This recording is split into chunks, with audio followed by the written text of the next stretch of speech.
In this video, I'm putting a 2006 Ford S-Max through its paces, and we've left it running because we've got dogs inside it. So that's why, for once, I've got the engine running. So this is a people carrier. It's a sister car to the Galaxy. The Galaxy is a more formal, more traditional MPV. If you come around the back of this one's trying to be sporty. It's trying to be cool. It's bright red. We've got 18-inch alloys. We've got Titch the dog sitting in the back enjoying the air conditioning. But we've got a swoopy, less practical roofline, but a roofline which I think is more sporty, makes it more desirable to the lad about town who finds himself suddenly with children. I know what it's like to suddenly find yourself with children, so I can relate. But if we open the sizable tailgate, plenty of luggage space here in the back. I'm setting the parking sensors off. That's an unexpected thing as I'm walking around the car. Yeah, we need to turn that off. There is a button. Parking sensors turned off, all is good. But yeah, nice spacious boot. We got a luggage cover here for covering your luggage. But that needs to come out if you're going to get the rear seats out. So we shall try and do that without destroying the entire interior. We place that on the floor. We come over here. We can then pull the seats out of the floor. Oh no, that goes the other way. I've got it wrong already. This is great. Take two on how marvelously simple these seats are. We pulled it up a bit, but then you've got to fold that over the back there like that. There we go, and then we can pull the seat back up. Locks into place. If we come around here, squeeze in, you then tumble over the seat base to make a seat. And to gain access to these seats, we come in here, say, hello Diego, how are you on the floor down there? Titch, you're staying there. Never work with children or animals. And then we can get into the back. Now it must be said, these are a bit cozy, kiddie only. I'm not going to get the seat back with me sat here. There is no further adjustment. Got a cup holder and a little cubby going on here. A 3-point seat belt for the middle there. But obviously I've got a full 3-pointer on here too. But there is a problem, and it's not just a dog that's panting. Sorry, we'll close the doors. That's not the right place. There we go. Incidentally, these seats do tilt for adjustment as well, so I can put it like that and have a good old relax. We've got little vents here as well, and I think these might have been coat hangers at some point. It looks like they've broken off. Door pockets, but loads of leg room in this middle row, so that feels good, doesn't it? Now the problem here is that when you've got the seats up, there is nowhere for this to go.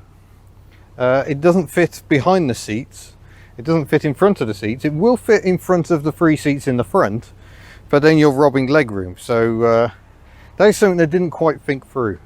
But I'm going to return this to floor flat mode, I think. See if I can do it better than the first attempt.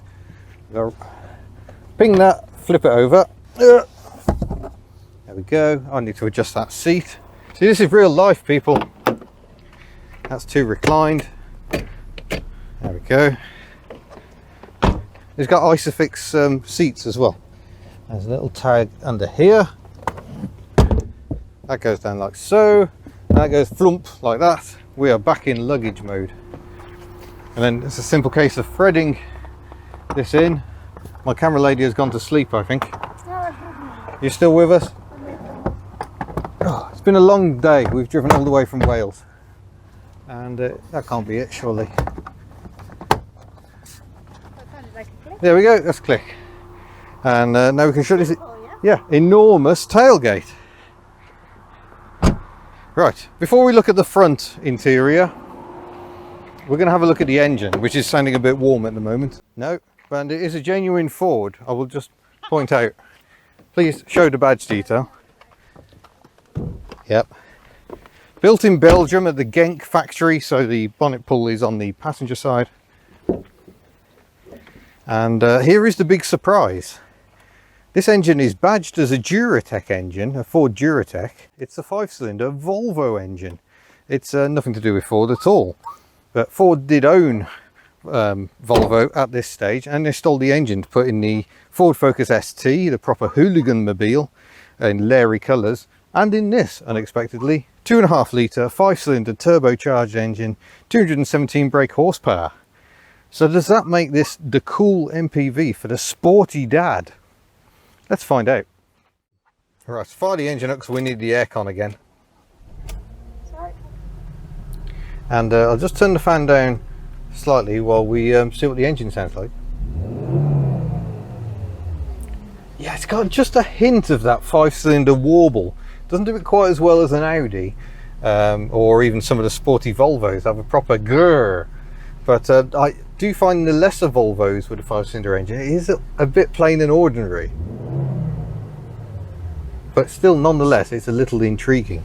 The driving position, very comfortable. These seats are out of a higher spec model. It's like half leather, half cloth.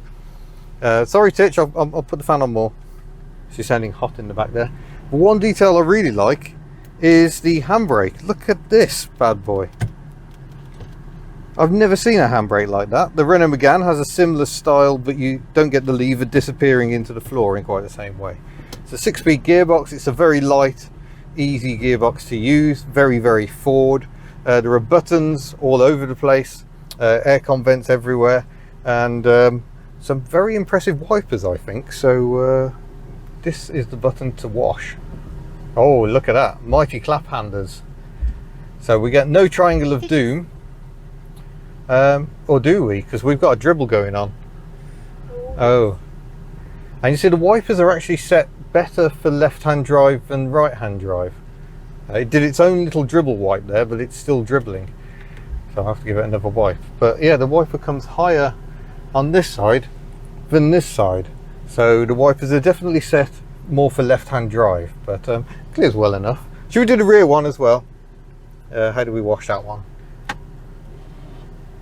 Oh, there we go. You'll be interested to note that that rear wiper arm is not standard. That is from a Citroen C4 Picasso. But we shall get down to brass tacks, as they say, and actually get a move on. And yeah, I mean, it's a typical Ford, very easy car to drive. Just turn that fan down a bit more if we can get away with it.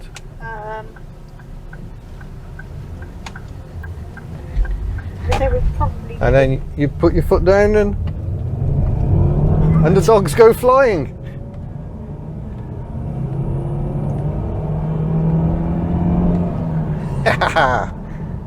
So it gets the shift on. It's not stupid quick, but it definitely has plenty of pace, and what it also has is flexibility.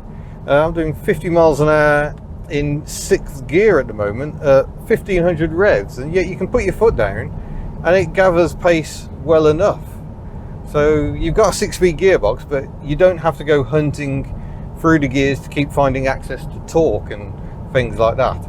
Incidentally, this is a cubby that doesn't actually work properly, but there's some storage there, some storage here. There's a glove box which has got all sorts of mayhem in it, but Miss Hubnut's arms are short and she cannot reach. We'll try and remember to show you later. But visibility is surprisingly good for this design with these extra little windows. Amazing door mirrors. I like those a lot. Hold on, dogs. I can't really test the handling with the dogs on board, I'll grant you that, but family wagons aren't really about handling. It behaves tidily enough and rides surprisingly well, I think. Though our point of reference is the Citroen C5 we've just got out of, and that was better. This feels sharper. It's a very good era for Ford, late 90s into the early noughties. They were really on their game with driving dynamics because they'd been hit so hard by criticism over the Ford Escort Mark V, especially one of the worst cars ever made. Oh yeah. Oh, am I not allowed to say that? No. Oh. But yeah, it's nice to do a Ford because it is good to acknowledge that Ford can be very, very good. But I don't think every Ford was very, very good. But this definitely feels like one of the better ones. This is practical family motoring with just a hint of something a bit more. I mean, sure, you can get all manner of very, very boring diesel engines. I think some of them might even be Peugeot engines, because there's a bit of a Peugeot Ford collab at the time, and you know, they're very good engines as well. But yeah, I quite like this, and apparently it's not even too bad on fuel. Expect low 20s mpg around town, but more like high 30s on a run if you're gentle with it. I'm not sure I could be gentle with it, but it's an interesting concept to consider. The ride would be improved by not having 18-inch wheels, but that is what they came with in this sporty 2.5T mode. Now there are other sporty people carriers from this era. It was briefly a very fashionable thing.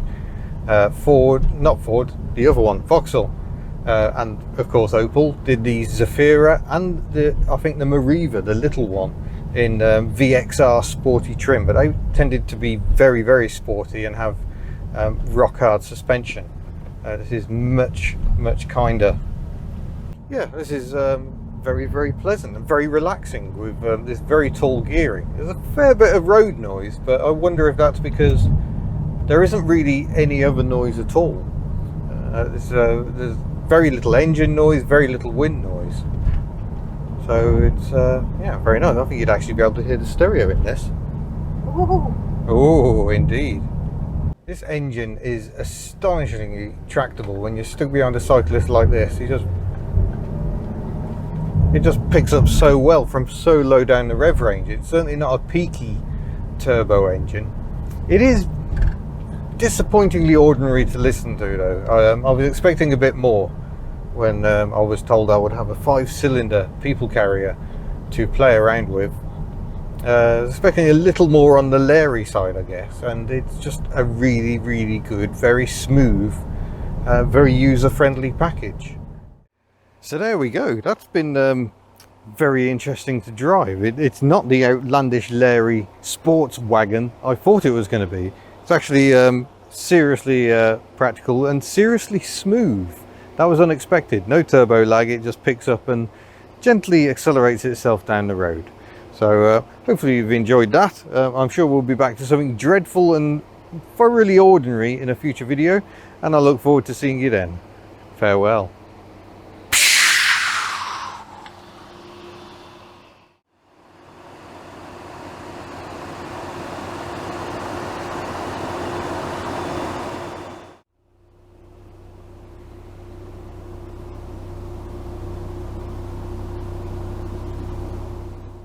And now a report from the canine representative. Titch, what do you think of the car?